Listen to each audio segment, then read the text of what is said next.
What up, everybody? This is Mr. View, and we are getting towards the end of World War One. Whoop whoop!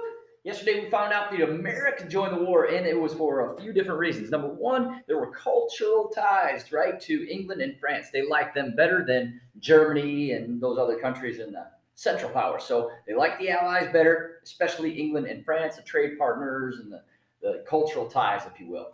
Secondly, they had the Zimmerman note, right? Germany had supposedly created this note to go to Mexico for them to attack the United States. And we got a hold of that. Our allies got a hold of it. And England sent it over to us and said, hey, look, Germany's trying to attack you through Mexico. So be careful. You better join our side. And finally, the unrestricted submarine warfare. The Germans had sank the Lusitania. And remember, that was kind of justified, right? They killed 128 Americans, but the United States had been sending supplies and weaponry and things like that to the Allies. Germany doesn't like that. They're fighting the Allies. So that caused friction between Germany and the United States, and Germany kept sinking those ships, rightfully so, probably, and we got mad about it. So we joined for three reasons. And that was after the Russians had gotten out of the war. Remember, Russians were terrible at war. They were just sacrificing their men at this point. They didn't have enough weapons. They didn't have enough supplies. There was a famine back in Russia, and Russia said, screw this, we out. And they got out of Dodge. And when that happened, Germany was pretty hopeful, right? Now they only had to fight that one-sided war, a la the Schlieffen Plan. And they decided, hey, this is turning out all right. But no, here comes America. And we are bringing a lot of stuff with us. So in April 1917, America joins World War I. And our president at the time, President Woodrow Wilson, said, this is the war to end all wars, right?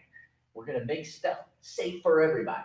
And in April 1917, we join. And in comes an influx of soldiers. Got to be careful of that word influx. But we send 2 million soldiers over to Europe, and we are ready to fight, right? We've got young, fresh troops. Whoop, whoop. We are ready to fight. We haven't been involved in a war for 4 years like everybody else. So here we go, right? We're fresh. With that, we also sent millions of dollars, a lot of money and supplies and weapons. And so, man, everybody else is beat down, and here comes good old America, right? Finish the war. Germany, oh man, they're in trouble. In March of 1918, the Germans, they're struggling a lot, right? They don't have a whole lot of momentum now. They lost, Russia left, and they thought they were going to be on top of the world, and then here comes the United States. Dang.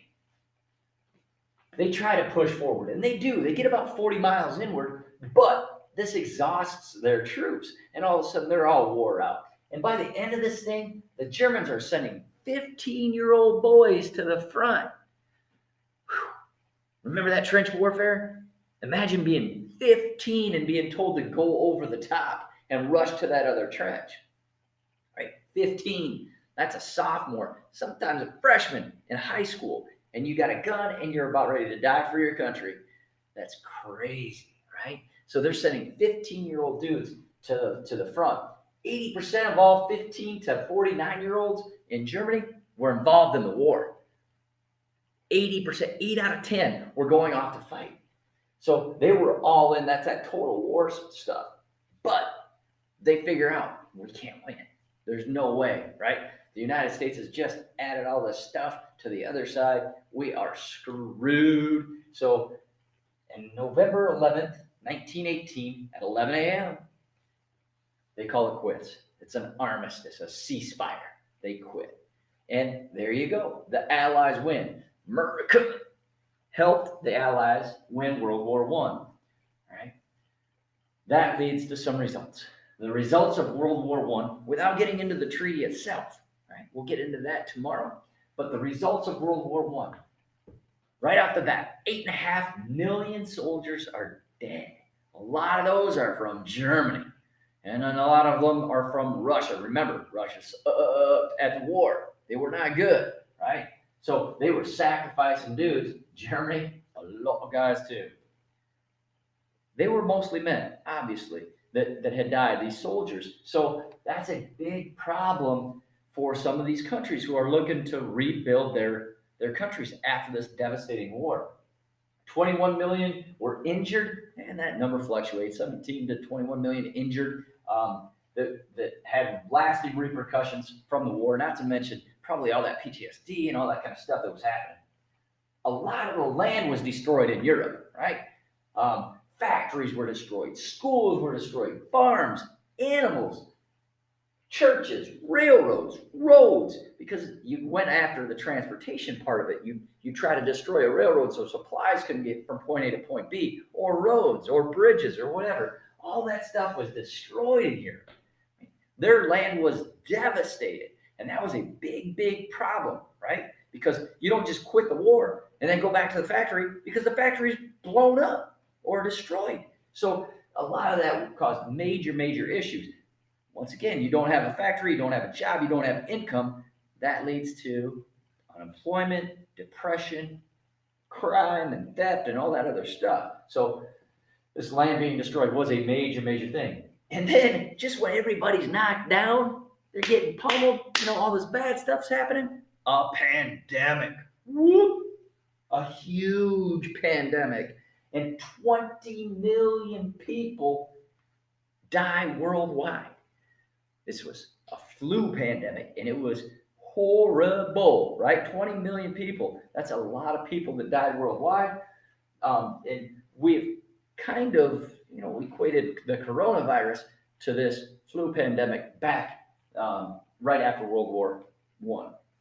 Reparations. Germans had to pay $30 billion in reparations. This is going to lead to a humongous depression in Germany, which allows a guy like Hitler to gain control eventually because they're in the dumps so bad. And revolts. Countries were upset because they were so poor, and that some people were starving to death. There were no jobs. All this stuff was going on that was bad. And when bad stuff is going on, people kind of rise up and they say stuff's got to change. And so there were revolts, not just in their countries themselves, but in these colonies. Remember, we talked about the colonies. And the colonies were upset because they thought that they were going to gain their freedom from the mother country. But the mother country was destroyed. They needed these colonies and their money and resources more than ever. So they weren't just going to let them off the hook and say, oh, yeah, you're free. So that was a big deal for some of those colonies. And they're going to revolt against those mother countries, if you will. So a lot of big stuff happening today. America joined the war and effectively ended the war. And then all of the results or effects of World War I. So today you've got political cartoons. There are 3 political cartoons. You need to answer 3 questions for each for a total of 9 total questions. Yep, 9 questions total. So make sure you check out those political cartoons. You get all those answers. It's pretty easy. Shouldn't take you very long. And then I will see you again tomorrow.